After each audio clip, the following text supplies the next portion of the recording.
Good morning guys, welcome back to my new blog. तो कैसे हैं आप सब? आई होप कि आप सब बहुत अच्छे से होंगे। सो गाइज, अब बजे सुबह के 8:30 और मैं ये कर रही हूँ शूट और मैं ये ब्लॉग बना रही हूँ।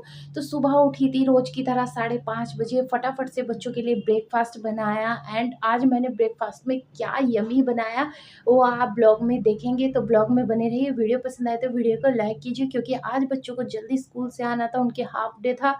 तो आज उन्होंने बोला कि मम्मा कुछ हल्का-फुल्का एंड टेस्टी सा बनाकर हमें दो, बहुत दिन हो गए कुछ अच्छा स्कूल में लेके गए हुए, हमेशा वही सब्जी रोटी ये ले जा के बोर हो गए, क्योंकि 3 बजे तक आते हैं।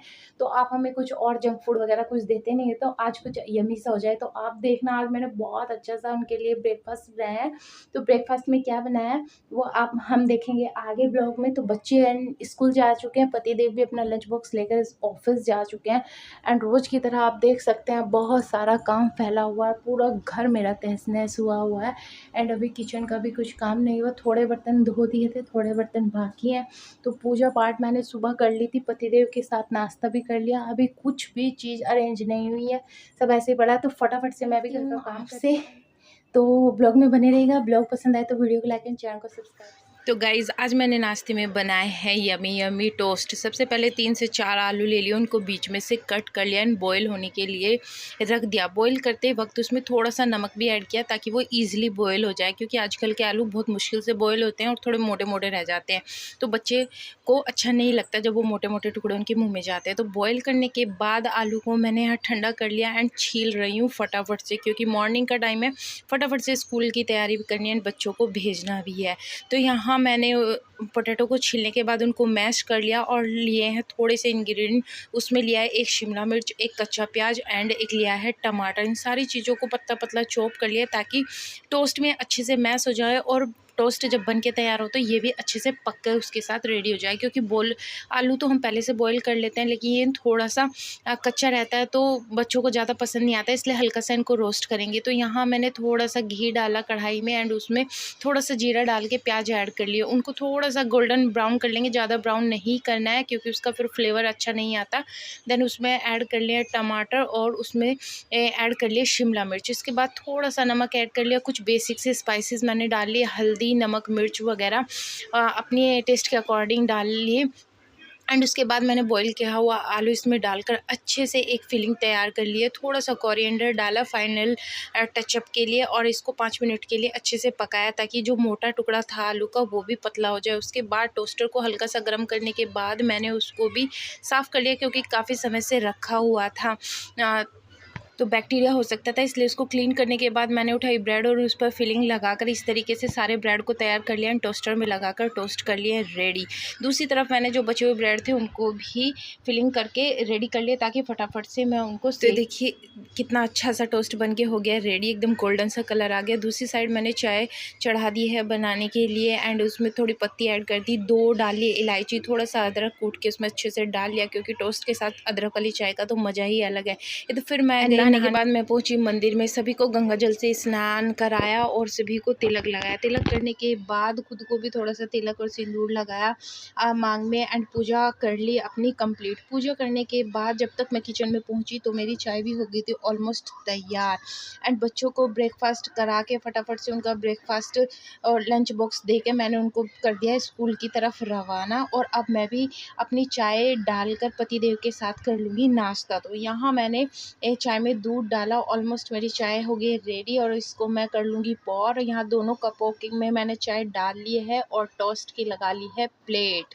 तो ये लीजिए गाइस, आप भी कर लीजिए गर्मा गर्म नाश्ता। तो आप देन नाश्ता करने के बाद पतिदेव भी जा चुके हैं ऑफिस। अब मैं लगी हूँ अपने काम में, रोज़ की तरह जो हमेशा की तरह घर में फैला हुआ ही रहता है। तो किचन सबसे पहले फटाफट साफ़ की, सबसे पहले बर्तन साफ़ किए। बर्तन धोने के बाद मैंने अपने किचन को प्रॉपर अच्छे से साफ़ कर लिया, सारे बर्तन उनकी जगह रख दिए हैं एंड क्लीन करने के बाद मैंने टोस्टर को भी क्लीन कर लिया, क्योंकि इसको ठंडा होने के लिए रखा हुआ था। एंड इसको करा उसके डब्बे में पैक, क्योंकि जब तक चीज़ें डब्बे में रहती है गाइस तो सुरक्षित रहती है। तो मैं हमेशा अपनी इस तरह की चीज़ें जो कभी कभी यूज़ होती हैं उनके डब्बे हमेशा उठा कर रखती हूँ, कभी फेंकती नहीं हूँ। तो उनको यूज़ करने के बाद उसी डब्बे में पैक करके रख देती हूँ। इस तरीके से मेरे सामान की भी सेफ्टी हो जाती है एंड छोटे से घर में चीज़ें भी अच्छे से मैनेज हो जाती है। किचन को साफ़ करने के बाद मैं पहुंची हुई बेडरूम में एंड बेडरूम की करने लगी सफाई। झाड़ू उठाई और झाड़ू लगाना शुरू कर दिया, क्योंकि झाड़ू के बाद ही घर की एक फाइनल लुक आती है कि साफ़ सफाई कितनी हुई है एंड कितना अभी तक काम हुआ है। काम करने के बाद झाड़ू लगा के देखे कहाँ कहाँ से टॉय अभी भी निकल रहे हैं, जबकि मैंने झाड़ू लगाने से पहले जितने हो सकते थे एक एक टॉय उठा लिया था, लेकिन फिर भी कहीं ना कहीं से निकल ही आते हैं। तो बहुत सारी सफाई करने के बाद फाइनली अब मैं पहुंची बाथरूम की तरफ, जहां मैंने ऑलरेडी कपड़े डीप करके रखे हुए थे, क्योंकि मौसम कई दिन से लगातार ख़राब है, बारिश लगातार चल रही है और कपड़े नहीं धुलते। बट बच्चों की ड्रेसेस हो जाती है तो कंटिन्यूस रोज़ के रोज़ कपड़े धोने ही पड़ते हैं, स्टॉक नहीं कर सकती। तो फटाफट से मैंने कपड़े धोए और गाइस इसी बहाने थोड़ी सी एक्सरसाइज हो जाती है, क्योंकि दिन भर काम के चलते इतना टाइम ही नहीं मिलता कि अपने लिए थोड़ा बहुत एक्सरसाइज के लिए टाइम निकाल पाएँ। तो मैं इसी तरीके से एक पंथ दो काम कर लेती हूँ, कपड़े हाथ से धो लेती हूँ तो मेरी हल्की फुल्की एक्सरसाइज भी हो जाती है, बॉडी मेंटेन भी रहती है एंड मैं अपने घर का काम अच्छे से कर पाती हूँ। क्योंकि ड्रेस जैसी चीज़ें तो फिर भी हाथ से ही धोनी पड़ती है, मशीन में कलर इधर उधर से लगने का डर रहता है एंड ड्रेस ख़राब हो जाती है। तो सारे कपड़े वॉश करने के बाद फाइनली धोबी घाट से मुझे मिला छुटकारा और मैं पहुँची बाहर इनको ड्राई करने के लिए। और एक तरफ मेरे दिमाग में ये चल रहा था कि अभी तो मैं इनको वॉश कर रही हूँ, कब ये सूखेंगे, कब मैं इनको प्रेस करूँगी, क्योंकि यूनिफॉर्म में सारी चीज़ें करनी है, लेकिन मौसम बहुत ज़्यादा ख़राब है। उसके बाद मैंने की घर की डस्टिंग और शुरुआत की बेडरूम से। रोज़ कितना भी डस्टिंग कर लो गाइज़, लेकिन घर में डस्ट पता नहीं कहाँ से आती है कहाँ से नहीं, इतनी डस्ट हो जाती है कि अगर 2 दिन ना करें तो पता ही नहीं चलेगा कहाँ घर है, कहाँ सामान और कहाँ मिट्टी का ढेर।